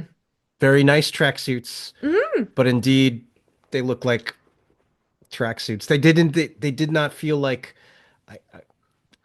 an evolution from the uniforms from Enterprise, Yeah. and it just feels they look very comfortable, but Very but I tight. felt yeah, yeah, Yeah. but I felt Hmm. like they did not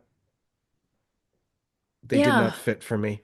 And I mean, one of the things about the uniforms on Star Trek, the reason that they're different colors is because it helps. It Mm, helps the average viewer popping in be like, "Oh, that's a different guy than this guy," and she is wearing the blue one, and blue mm, means science. So it just it yeah, like it's shorthand, and it's like, here viewer, here's some help, especially with Discovery, where you've got a bridge full of people who have no names, hmm. who are all wearing exactly the same thing, and you're just like, which is something that continues as the series goes on. You're Yeah. still just like, who are these people? Yeah. Now, I do want to say one Hmm. thing I liked on the uniform, not the uniform as a whole, but on the uniform is I really love the Discovery badges, the Delta Shield on their Nice, yeah. uniform. They Hmm. have the little pips that are different depending on your rank Yeah. on the actual comp, like it's not a com badge, but on the actual badge. Yeah. Okay.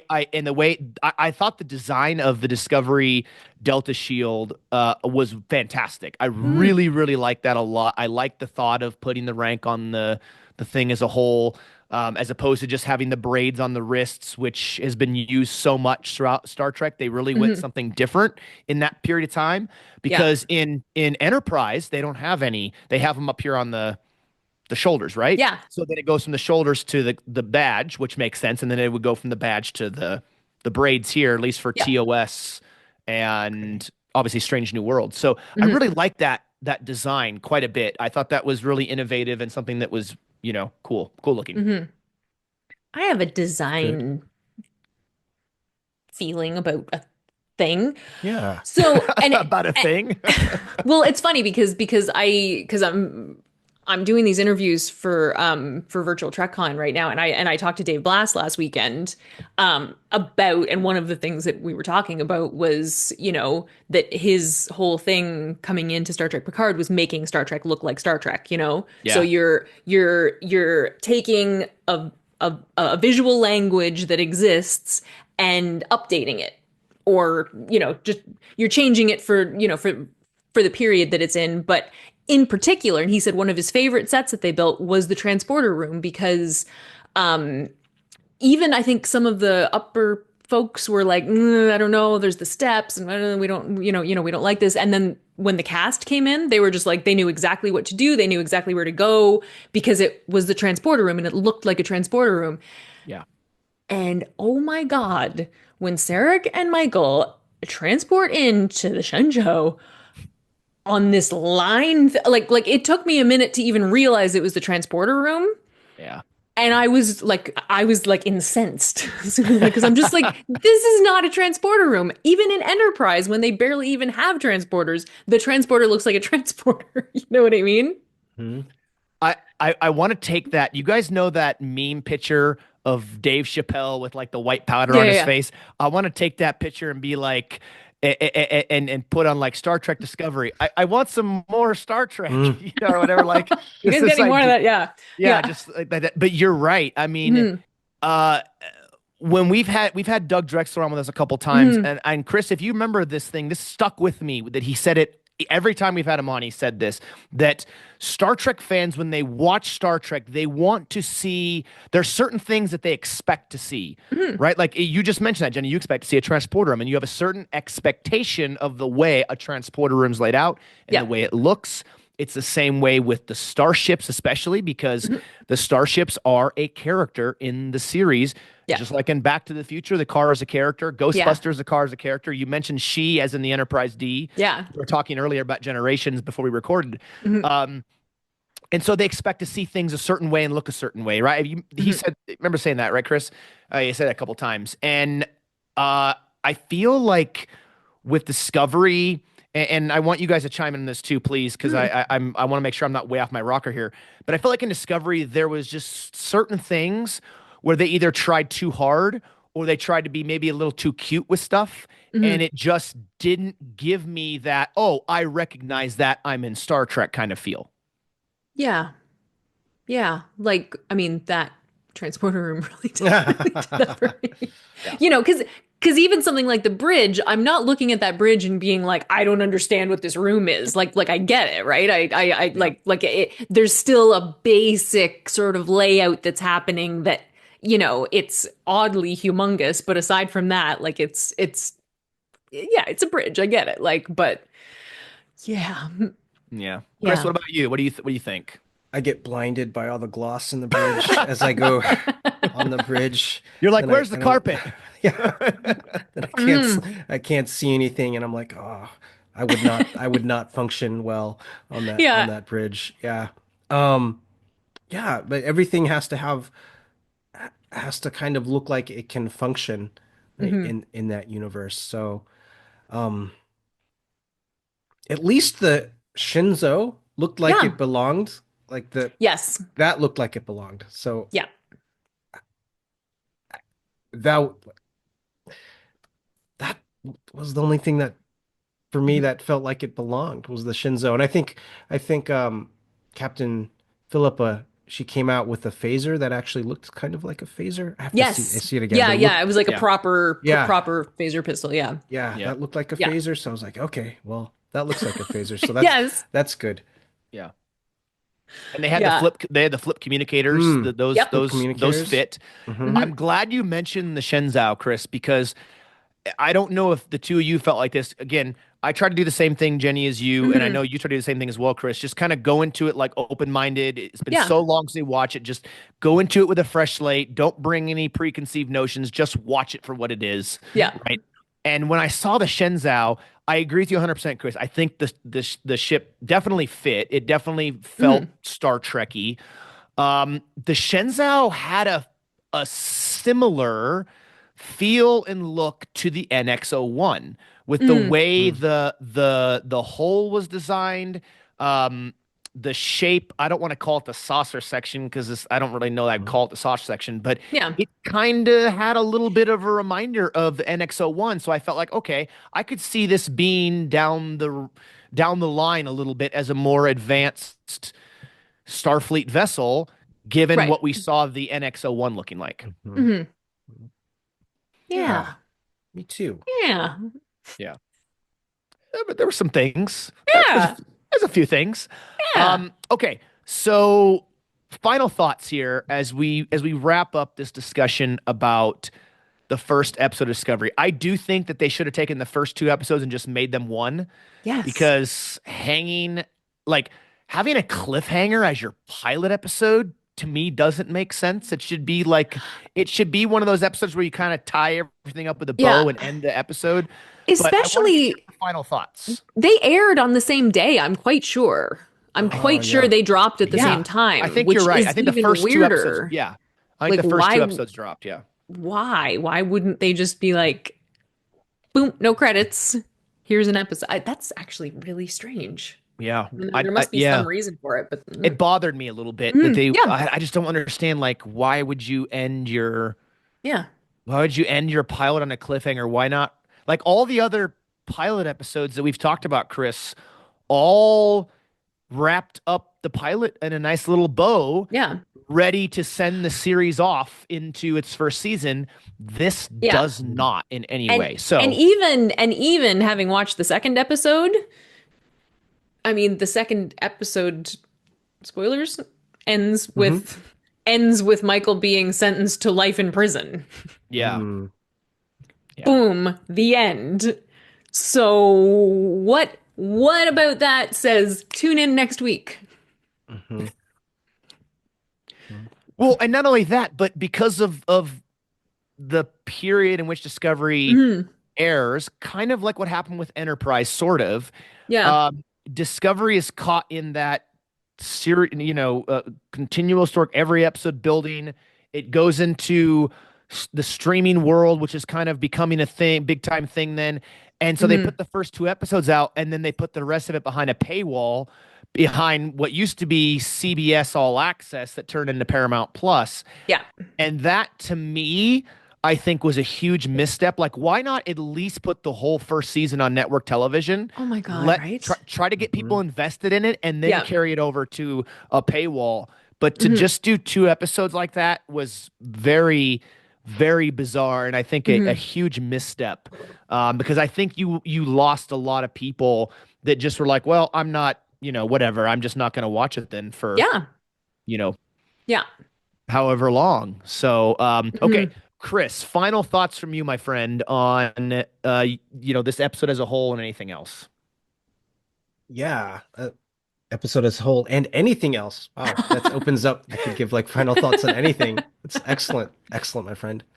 This was it was ambitious, and they had a an interesting time frame that they hadn't explored, and exploring conflict, this early conflict between the Klingons and the Federation is a good idea, but on paper, I Hmm. don't know if they remembered that there was a big Federation Klingon war in DS9. It seems like they didn't remember that, and there was actually like a protracted war there. Um, I mean, to explore it there, it potentially has a very compelling look if they were able to do it right.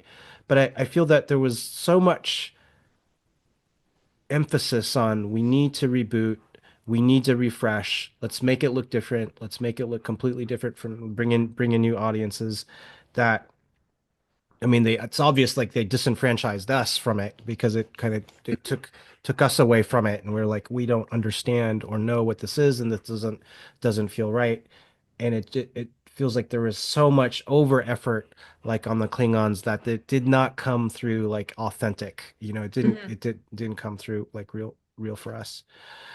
It's set up on this pilot. I really think it set up like a wonderful captain with Captain like Philippa. I really like her character, and it set Hmm. up this really um this personal dynamic between Michael and Philippa. And at the beginning of the episode where Captain Philippa like states like, "Hey, you're my," they're physically lost, but it's a metaphor for Michael being Hmm. lost, right? So she says, "Yeah, Michael, you're lost." I think that was great in terms of an idea for a pilot to explore like, Michael, you're a lost person, you're a lost personality, like you need to find your Hmm. way. And that's a great idea for a pilot because you be able to explore that Yeah. and do that throughout the show, which it does it does in a fashion. But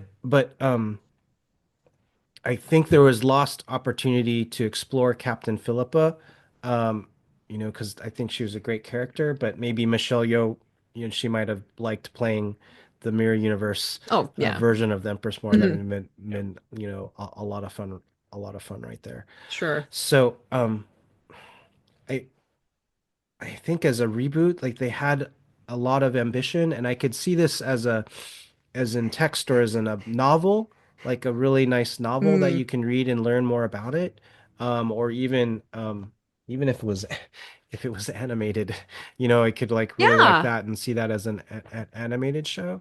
But to come and have so much effort on this rebooted live version um, of the Klingons took me out of it, distracted me, and to Hmm. have some things that just didn't make in this pilot just didn't make sense from just a common sense point of view. Like, why would you do Hmm. like some of these things? They don't make sense. Took me out of it like as well. So have to admire, the ambition that they had here and Yeah. really like the character of the captain that they created. And I know that she comes back as the mirror universe part, so that was like great. And um I the character of Michael, I think she can come across as maybe polarizing. Hmm. People really like learn to like her, and we all learn to like her like more as the series goes on. But for a pilot, I think maybe there's a good choice because you see this kind of main character and you see them flawed. Hmm. And I think, oh, that's a good choice because you want to come back and maybe see that character redeem themselves like throughout the series. Yeah. Um, so yeah, those are some of my thoughts on this Hmm. pilot. Jenny, how about Yeah. you? Appreciate that, Chris. That was great. Yeah. Yeah. Yeah, I'll talk about mine in a little bit, but Yeah. Jenny, what about you? What are some final thoughts from you as you go into this rewatch of the pilot for the Yeah. first time in years?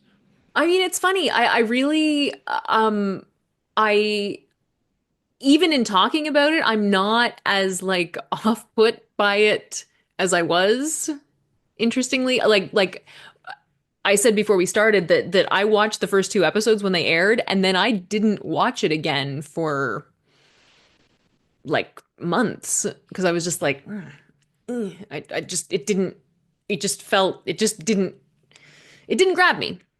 It didn't grab me, and there were a lot of things that kind of made me like it was just sort of not. It was just not what I wanted it to be, I guess. And I'm not saying that I feel completely differently about it, but having seen the whole series, it feels like an arc that I can like I can see now in a different way, and seeing Michael's story and the way that she was introduced. I think I think they made it challenging for the audience to like jump in with her with the way that this pilot was presented. But if you did stick with it, if you were like, okay, that was challenging, but, and then you stick with it, there's a story there. um yeah, yeah, but again, there's a lot of things I would have liked to have seen in this. Like one of the things about Star Trek that I love, and I think a lot of people love, and that I feel like is missing with Discovery, is that ensemble. And Discovery certainly Mm. does have, Mhm. through the years, an ensemble of characters, but they're never given, especially some of the more peripheral characters aren't just aren't given the time or the material to really care about them. And that, I don't know. So there is a family element with Discovery that does evolve, but I don't know. But you don't get it right from the start. You don't get these characters coming together like like we were talking about, that we've seen in other Star Trek pilots. And that for me, and I know this is a different thing. It's Michael's story, but it's still something that's missing. And then there's the Klingons, which we've talked about at length, and I'm still a little like upset about for a variety of reasons. Yeah, Hmm. that makes sense. Yeah. Um, yeah, I would say I would echo quite a bit of what both of you said on this. Hmm. It didn't feel like a pilot to me. Yeah. I guess so. I went into this fresh mind, Hmm. fresh perspective, open-minded kind of thing. And I guess there are certain elements of what I think makes a pilot for Hmm. any series, not just Star Trek, but just any television series. And it just felt like majority of that is missing. We're just dropped in to a Hmm. story and into characters and just expected to kind of figure it out as you go. And so instead of honing in on the characters and the writing and the stories, I felt like even just in this one episode, I felt like I'm constantly the whole time playing catch up. Hmm. Okay, well, wait a That's a second. good Well, way to put it. what does this mean? What Hmm. does that mean? Like, and instead of being able to sit back and really take in the story, take in the Yeah. writing, take in the characters, um, I know I've not watched the entire series like you have, Jenny, but what I Hmm. have seen of Discovery, the only character that I really feel invested in throughout the whole series, from what I've seen, that I like the most is Saru. Hmm. I love Saru. He's my favorite character in the series. Yeah. But He's the got a rest great of arc. he Hmm. really does. And the Hmm. rest of the series and the whole idea of the Kelpians and Hmm. that is great original creativity within Discovery. Hmm. But I find myself not, this is going to sound bad, but it's not meant to. Hmm. I don't find myself giving a crap if any of the characters other than Saru live or die. I mean, Yeah. really, Yeah. because I'm not invested in them, Yeah. Totally. Every other Star Trek series, I get invested in the characters. I get invested in some of the cameo characters, I Yeah. get invested in the main characters, and I genuinely care about what happens to them. You're rooting for Riker and Troy to Yeah. finally figure it out. And then Worf comes along, which this I know this is blacked out in your mind, Chris, but Worf comes along and you're like, boo, Yeah. this Yeah. doesn't Yeah. make any sense to Yeah. me. Yeah. And then he goes to DS9 and you're like, yeah, Worf and Jadzia, Yeah. woohoo, yeah, like, yeah, right. In the Yeah. beginning, you're like, yeah, Bashir and Jadzia, woohoo. And then, so you're rooting for certain things to happen, Hmm. right? You're rooting for Data to get his emotion chip. Yeah. You're laughing and rooting for McCoy to make another Spock and Vulcan joke. And, there's all these things that are happening. You're rooting for Harry Kim to get promoted, but that's a whole nother topic. There's so many things, right? You're rooting for these characters. Hmm. I don't find myself doing that Hmm. in this series. And, Chris, you mentioned it, and I thought this the entire time I was watching this pilot, knowing what we know, right? And Mhm. looking back. Um, why did they have to kill off Philippa, the Prime Universe Philippa? She Yep. she seemed like she would have been such an incredible character Hmm. to have. Like, at least give her a couple seasons before you friggin' take her out. This is the only Star Trek series where the captain of the series is killed Yeah. at all, let alone right away. Hmm. Um, Yeah. yeah, I Yeah, it just this yeah. discovery. I don't think there is a. When Jenny, remind me because you finished. Hmm. I don't.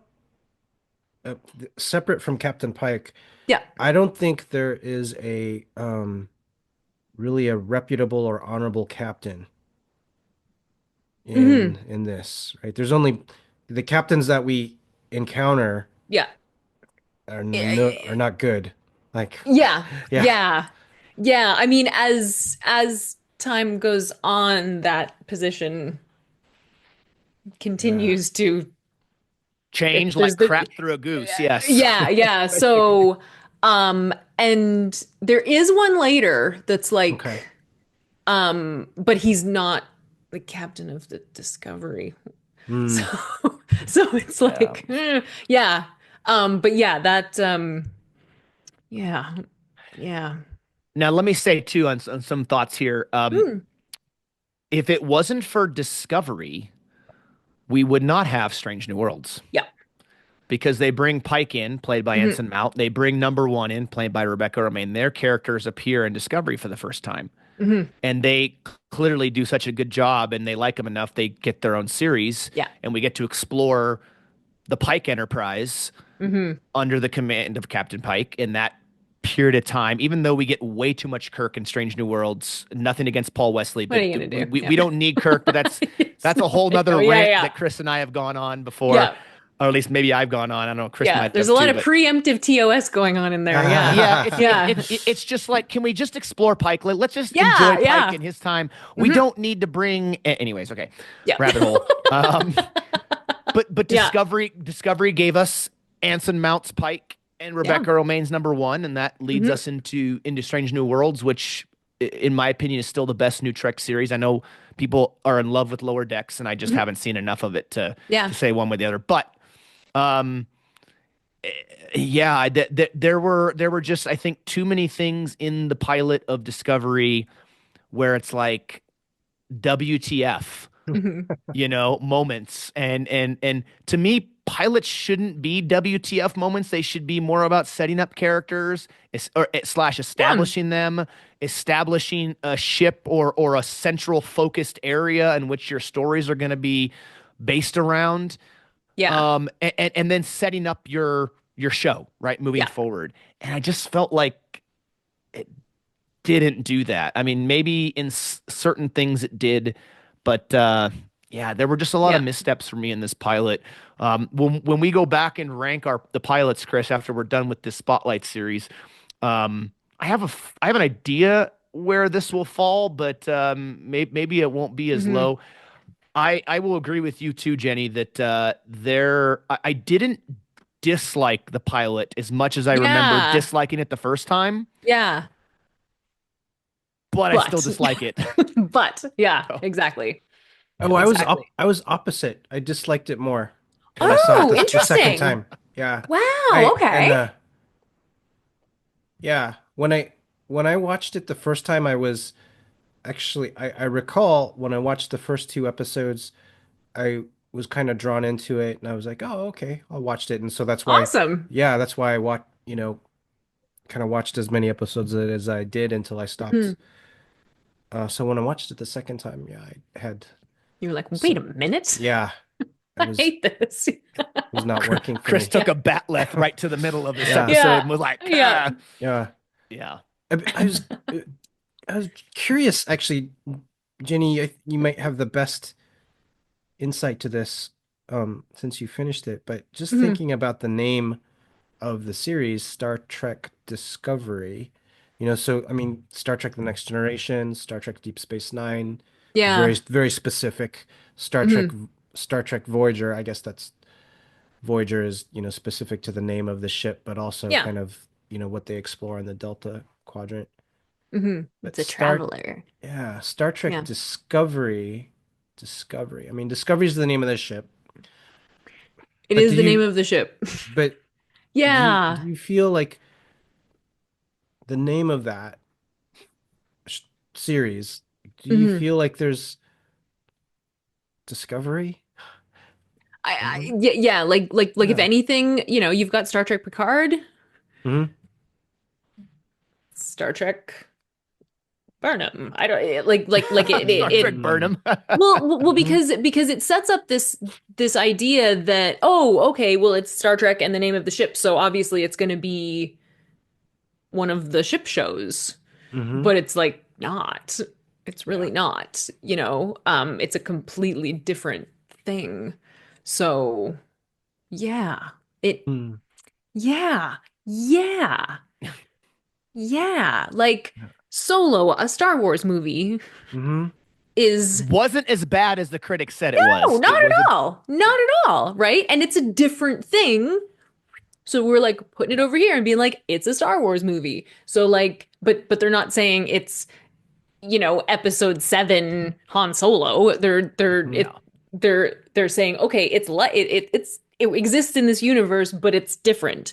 And that, I think, yeah, that's an Yeah. interesting question. I don't know what I would call it. I don't know either. It's just like, but I feel like use that word, right? Discovery Hmm. is a sense of you have this sense of wonder and sense of like Yeah. you're gaining something by Hmm. discovering. Like I feel like Yeah. I think it's a wonderful title, to use that as a title, and I just feel like it should be more with a Yeah. title like that. When you think about, through the show, the episodes, I could probably, I mean, I could count them on my fingers anyway because there's what, like 50 episodes, but there's, the ones where it was like, we're doing Federation stuff. We're Mhm. just going out and looking at a thing and solving a problem are limited, you know? Yeah. Um, Yeah, and that in itself is it can still be it could still be Star Trek, but it just is like it fits over here somewhere, and I don't know. Yeah. Chris, I will disagree with you slightly about the Hmm? name Yeah. Discovery. Yeah. I very much think that the title of the show fits because I discovered during this pilot episode that the Klingons look like crap. Yeah. That's what I discovered. So that's there is some discovery in Mhm. this. I discovered that Mhm. they got too cute with this and were maybe tried a little too hard. And Yeah. there were definitely some discoveries. They weren't good discoveries, but they were some discoveries in this pilot Mm. episode. Mhm. But yeah, this series was a long time coming for us Yeah. to discuss. I think waiting to talk about Discovery at this point where we're talking about the pilot episodes made sense because we didn't have to watch anything else. I did really quickly want to ask the two of you because Mm. I think we've hit on the theme or opening credits for every series so far. We've talked about the pilots. Oh Do yeah. you guys think that the Discovery opening credits fit the series the way in which the other opening credits may or may not have fit their series? I feel like it fits the series in that there's a level of it being challenging. You know what I mean? Like I actually really like the music. Oh, But the opening credits for me, I'm just like it's just when you're the like let's go explore and the ship's doing stuff and woo and yeah. then in this it's like close up. I don't know. It's yeah, I that that's how I Yeah. feel about that. Chris, what about Oh, you, that my was friend? great. That was great. That was unexpected and hilarious. Yeah, that was good. Yeah. Mm, Um, I don't like the opening credits at all. mm, And I feel both, I'm sorry for like I know the creators worked really hard on it, mm, so that makes me feel like bad saying, but for me, the opening credits feel similar to if you've watched Fringe. It looks mm. I get the same feeling when I watch the Discovery opening credits that I get watching Fringe. Yeah. Um, the the music and the instrumentation, the opening credits, it it feels I'm not coming up with another word other than creepy. Like, Mm. it Yeah. it feels like that going, it's not even mysterious. It's just kind of like, oh, it's kind of Yeah. creepy. And then the animations that happen just really remind me about Fringe. It doesn't give me a sense of exploration, of Yep. discovery, of It's like, cold. yeah, cold is a great word. Yeah. Um, Hmm. it does not feel like a Star Trek opening credits or theme to me, like Hmm. at all. It feels like that's something that is more near or akin to X-Files, to Fringe, Mm. than Yeah. it is to Star Trek. Don't compare this to let's not Okay. bludger in the X-Files theme because Hmm. that opening is Oh incredible. yeah. Uh, Yeah. Yeah. yeah. Um, yeah, no, that's a good Hmm. point you make, Chris. I didn't think about comparing it to Fringe in that regard. Yeah. I'm gonna disagree with both of you. There you Hmm. go. The opening now, I didn't say I liked or disliked the opening credits, but I think they fit because the opening Hmm. credits, you watch them just like the first episode, you go, WTF is this? So I do Yeah. think it kind of, I didn't say I like them or dislike Hmm. them, but they do fit the Yeah. series. I Hmm. Uh, see. Yeah. okay, really quickly, Jenny, since we have you, Yeah. and you are a very busy woman, and it can be very hard for you to carve time out to do Uh-huh. anything other than all the other stuff you're doing. So we've had this discussion on the podcast about Hmm. these different opening credits of the Star Trek series, Yeah. and I think Chris, I don't want to put words in your mouth, so correct me if I'm wrong here, but Chris and I think are kind of in agreement that Voyager might have the best opening credit theme song combo visuals out of all the series Hmm. and how much it fits it. So I'm curious, which series do you think has either your favorite opening credits song and then which one you think maybe if it's the same one it could be fits the series the best? And I Right. hope I don't put words in your mouth, Chris, because No, I no. think we kind of agreed Oh, on Voyager. Right. We do. Mhm. Yeah. Yeah. Yeah, I would agree with you on Voyager for sure. Hmm. I think um I really like the the Prodigy opening is actually wonderful. Mm. There's a little bit of sort of it's not just a ship flying around, like there's other stuff happening, but it I think fits and the Mm. music's incredible. Um Honestly, Enterprise. Mm. Ooh, ooh, ooh, ooh, controversy time. Because it's like, again, I mean, the song is the Mhm. song Yeah, yeah. and the show is the show, but the visuals that they put Amazing. together Yeah. every single time I watch it, I'm like, I don't know. And then all of a sudden I'm just like, oh, like it's perfect for Yeah. Enterprise. Because I remember seeing it the first time and just being like, what the hell? And then all of a sudden you see the Phoenix and you're just like, E- oh, oh, oh. Anyway, that's how I feel about that. That's a really good point with Enterprise. Look at me. I'm like Be actually like I'm like Yeah, you the theme know. song, yeah. Mhm, yeah, the juxtaposition of the theme song and the visuals is mhm, incredibly moving and inspirational. mhm. And now that you mention it, Jenny, Uh-huh. Enterprise's visuals of their opening credits could you could argue encapsulates the idea of Star Trek as a whole. I have This idea, goosebumps. this Like idea. actually. Hey, those are good books, by the way. Mhm, And not bad series actually on Disney Plus. But right.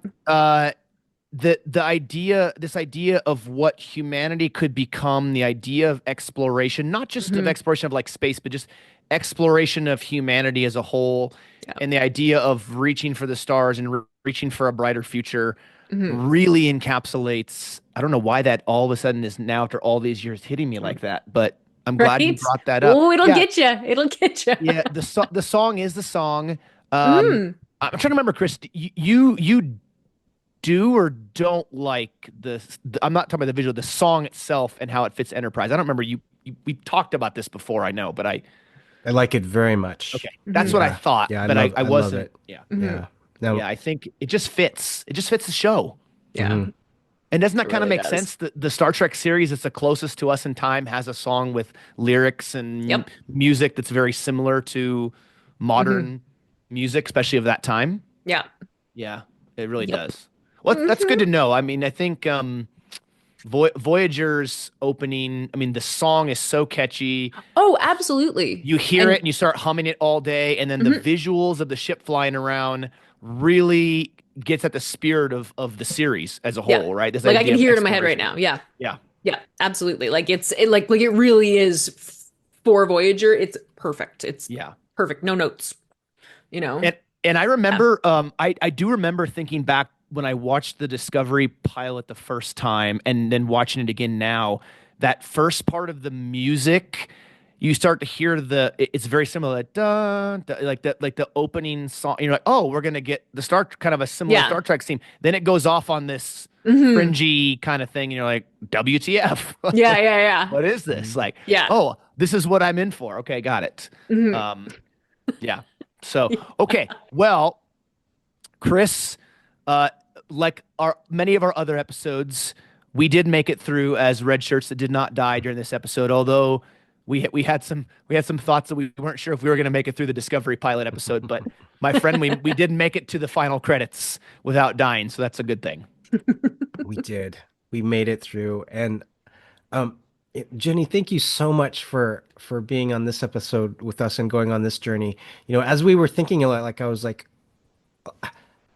we weren't sure like, oh, like what you would feel about Hmm. Discovery. Um, because like, yeah, I Zach wasn't and sure either, yeah, honestly. yeah, Yeah. like, because Zach and I already had like our strong feelings about it, and so it Hmm. was really great sharing this and like hearing what you thought about it too.